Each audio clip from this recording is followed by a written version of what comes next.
Romania is practically a virgin land from an archaeological point of view, but lately a series of remarkable findings have taken place.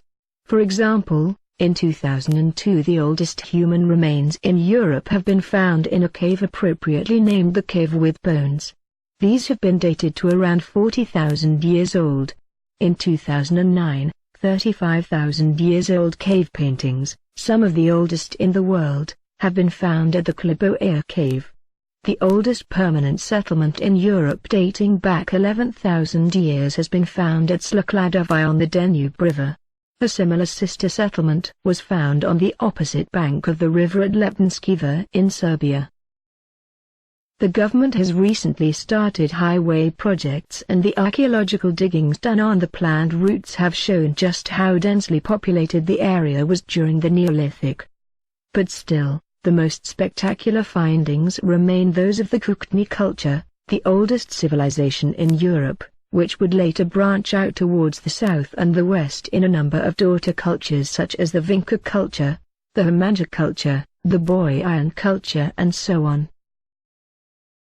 Tracing its roots back to the 5th millennium BC, the Cucuteni Tripelia is considered to be the first great civilization of Europe, having occupied the area that is now Romania, Ukraine, and the Republic of Moldova. It was a civilization spreading over about 350,000 square kilometers, with thousands of settlements ranging from small villages to cities comprised of hundreds or thousands of dwellings. Daily life was occupied with farming and raising livestock, spinning and weaving cloth, tools and weapons making. The Cucuteni Tripelia craftsmen were able to work with copper and various alloys, and to a smaller extent silver and gold for the creation of prestigious jewelry. They also set up an intensive and elaborate trade network with neighboring populations. But the main preoccupation of the Cucuteni Tripelia seemed to be ceramics. It would be no understatement to describe the ceramics of the Cucuteni Tripelia craftsmen as masterpieces. For nearly 1,500 years, these ancient artists produced pots and vessels and statuettes that transmit the artist's thinking and feeling and imagination by means of symbols and designs. Often unique and beautiful items that show us the excellence of their creator's skill, sculptural and elegant in form, intricately detailed with painted and incised designs, as well as by the precision of their execution. Sometimes the shapes of their ceramics are so harmoniously modeled and ornamented, almost suggesting the sensuality of the human body. Others follow the rigidity and patterns of cereal production items that were used for everyday use. Many are of animal forms that symbolically confirm the importance of agriculture in their daily life. And many are covered with representations of mythological scenes and were used for religious rites and festivals. Most of the statuettes found in the archaeological excavations probably represented important persons. The faces of the men are long, with outlined noses, and most of the feminine statues are graceful, with long feet. Some are represented naked, while some others are wearing festive costumes, but without any masks on their face. And this is one of the mysteries of the Cucuteni Tripelia culture. Mostly, the masks would be ceremonial in nature, bearing the images of sacred animals, celestial figures, or sacred birds. Many of the statuettes and ceramics are decorated with symbols that have a universal and enduring meaning, being recognized for thousands of years after their production, and some others are decorated with symbols that would only be known in the limited circle of initiates and priests partaking in their magical rites and liturgies. The Cucuteni Tripelia practiced a curious cremation ritual that included incinerating the dead along with his house and its contents, thus returning the deceased to the earth, but also cleansing and sanctifying the location for the next house to be built on that site. But this practice came with a great cost. All the wood needed for the funeral pyres, the reconstruction of homes, along with the wood needed to fire their ceramics, contributed to vast deforestation, and over the course of their 1,500-year existence, negatively impacting their local economy, since resources had to be brought from further and further distances.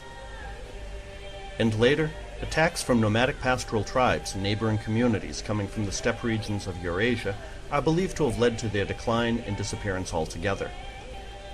At present, we have more questions than answers about this important Neolithic civilization. The Cucuteni Tripelia did not appear under the conditions of slavery-based societies, as was the case with Sumer and Egypt, but appeared as a result of community relations and trade relations, compatible with modern ideals of democracy and self-government.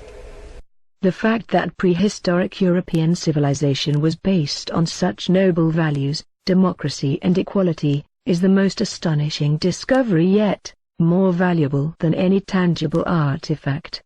This is in stark contrast to the official story we have been taught and shows that the prehistoric European Homo sapiens was not the barbarian half-monkey we have been led to believe it was.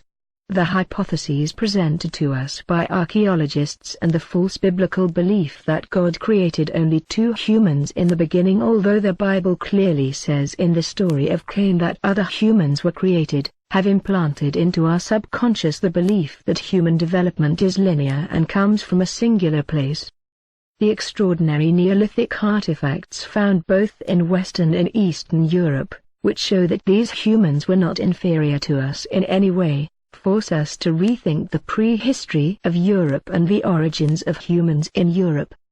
In light of the fabulous discoveries made in recent years, some modern researchers such as Louis de Laval, Gordon Child, Bosch Jimpera, William Schiller suggest that there never was an Indo-European migration to Europe and that the Thracians and the Celts are really the original Europeans and some migrations actually took place the other way around.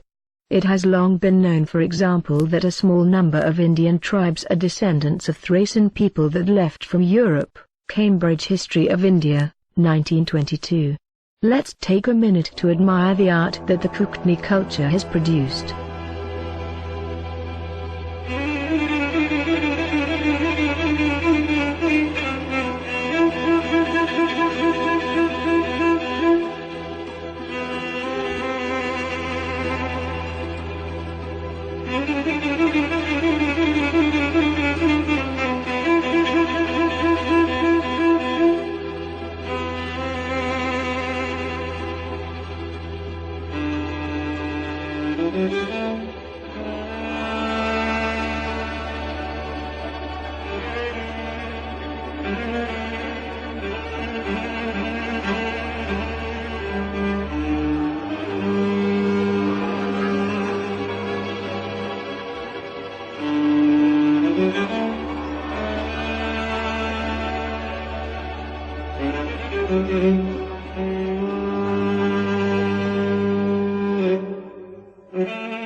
Metallurgy was also a preoccupation in the Kootenai civilization and the other cultures that branched out of it, and that's not all.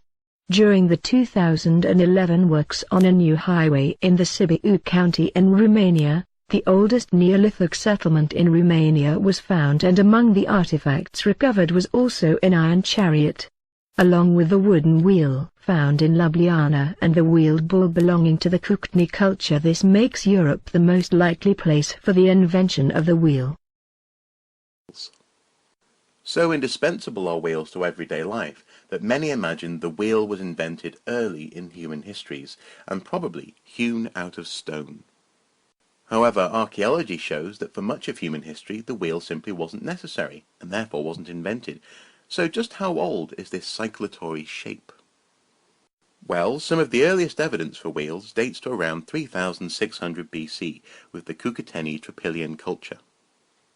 Here it is thought that over time sleds rolled on logs evolved into wheels on fixed axles. They also made wheels in the form of models. Here is a rollable bull.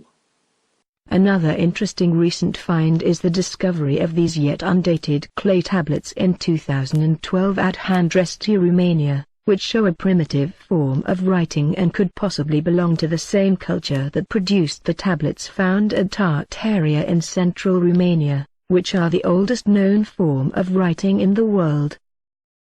Când în anii 1960 arheologul Nicolae Vlasa descoperă la Tărtăria, Sebeș, cele 3 mult discutate plăcuțe de lut, încă nu se știa cărei culturi aparțin, însă cercetări ulterioare au atestat faptul că cioburile descoperite în 1875 de Sofia Turmă, la fel cu întreaga cultură Vincea din Serbia și Bulgaria, conțin de fapt același inventar de semne. Este vorba despre semne simple, gravate pe ceramică, în special arsă și lut nears, uscat la soare, care reprezintă o unitate, cel puțin culturală, între mileniile 6 și mileniul 4 înaintea erei noastre.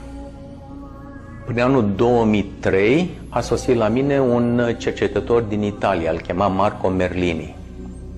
Mi-a vorbit frumos și mi-a spus că a bătut pe la toate ușile de la Academie, de la Facultatea de Istorie, Arheologie, încercând să afle informații despre tăblițele de la Tărtăria. Răspunsul a fost nu. Fie stimabilii nu vorbeau limbi străine, fie cei care vorbeau sigur prost nu au vrut să-i dea nicio informație, spunând că sunt niște simple falsuri. Cineva mai amabil însă l-a îndreptat, l-a îndemnat să vină la mine, la Congresul de Arheologie, care aveam undeva la Intercontinental.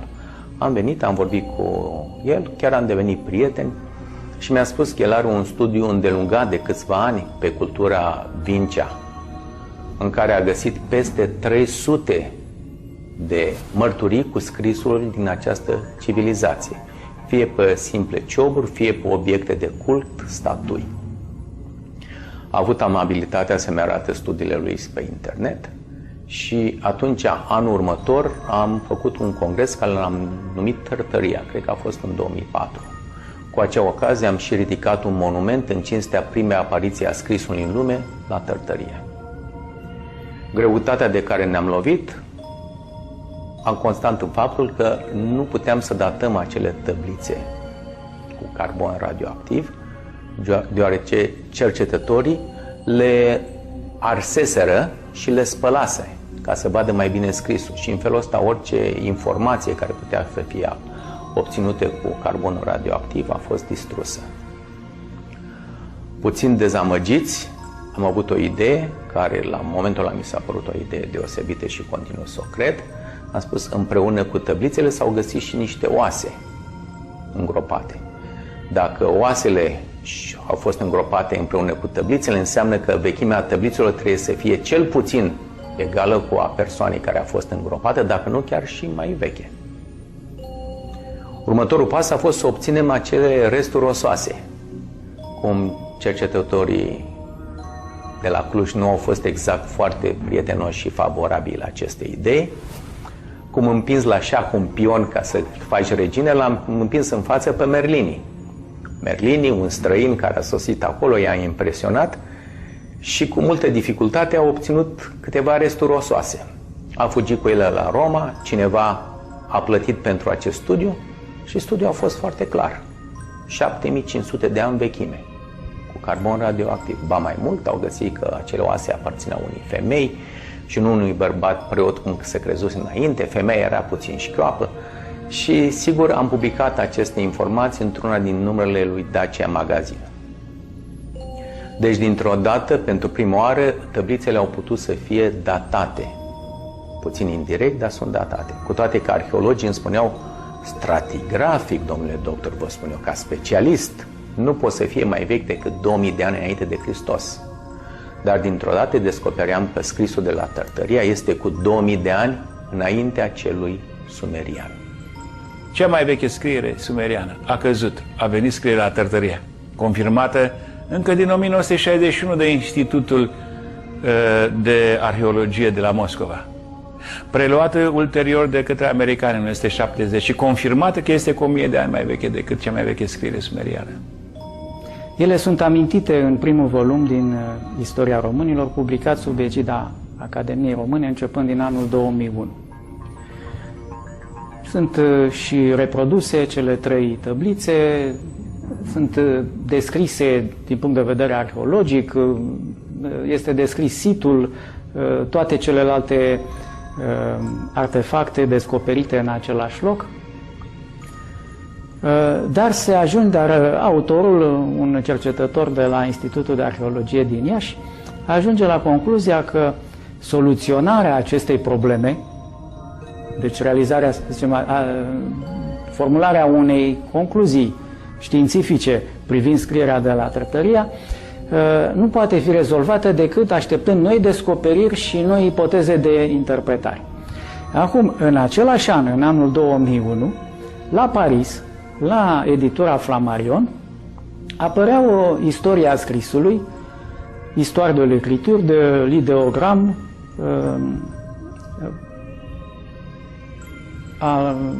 al ordinateur sau așa ceva, deci de la ideogramă la ordinator, și acolo primul capitol din carte este intitulat Precursorii scrisului în limba română și autorul, un francez care nu avea nici interese economice, nici interese politice sau de altă natură, nici ideologice, afirmă răspicat că scrierea de la Tartaria ocupă un loc extrem de important în istoria scrisului mondial. Și nu întâmplător, primul capitol este dedicat culturii Turdaș-Vincea și în cadrul acestei culturi, tablițele de lut de la Tartaria sunt prezentate acordându-li se importanța lor, fără a se mai aștepta alte descoperiri și ipoteze de interpretare, cum încercăm noi să amânăm întotdeauna. Și să nu recunoaștem valoarea propriilor descoperiri. Tablițele de la Tartaria, de fapt, se găsesc în mai multe muzee occidentale. La muzeul din Graz se pare că ele se găsesc într-o vitrină cu totul aparte, în timp ce la muzeul de istorie și arheologie din Cluj se găsesc undeva într-o vitrină în care se spune scrieri de tip sumerian. Cel puțin așa era acum câțiva ani când am trecut pe acolo. Dacă urmărim cu atenție cele 3 tablițe de la Tartaria, o să observăm în tablița mare circulară, rotundă, 3-4 semne care sunt prezente și în cultura Vincea din sudul Dunării, în special în Serbia și câteva locuri din Lepinski Vir, Bulgaria.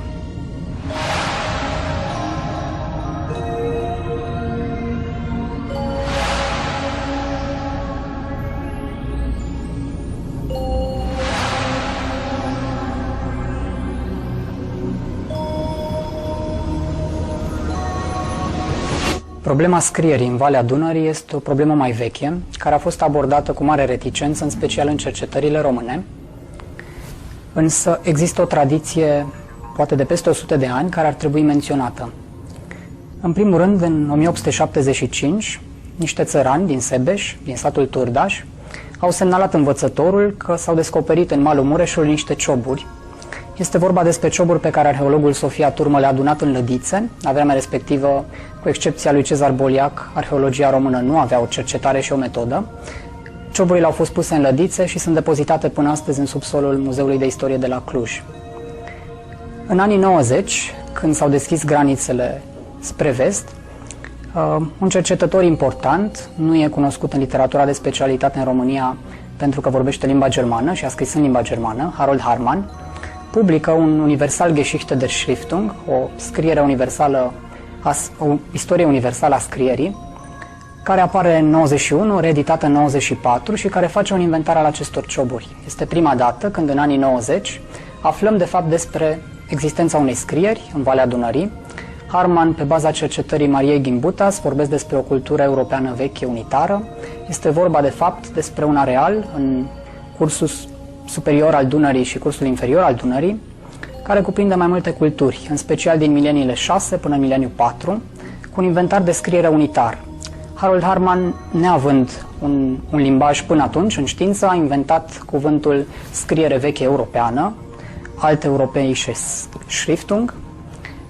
Ele apar și observăm pe de o parte o unitate între ceea ce în 1875 fusese descoperit pe fusaiole, pe bucățele de lut și pe cioburi ceramice în Sebeș, și ceea ce în 1908-1910 descoperă sârbii și bulgarii în cultura care va purta numele Vincea. De atunci vorbim despre cultura Vincea-Turdaș.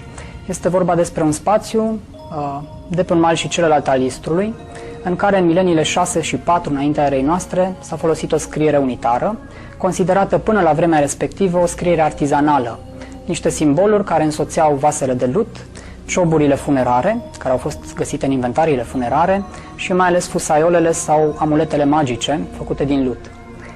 Ceramica respectivă a fost inventariată abia mai târziu. Deja circulă pe internet variante cu aceste inventare făcute de Hartmann, care atestă în primul rând o unitate într-o parte și cealaltă a Istrului, pe care o putem aproxima și o putem suprapune cu teoria Mariei Gimbutas despre cultura marizeițe. Asta mai ales datorită multitudinii de statuete ale zeiței Mama, pe care le găsim și de o parte și de alta a Dunării. O parte dintre ele chiar poartă asemenea însemne ca și cele de pe fusaiole.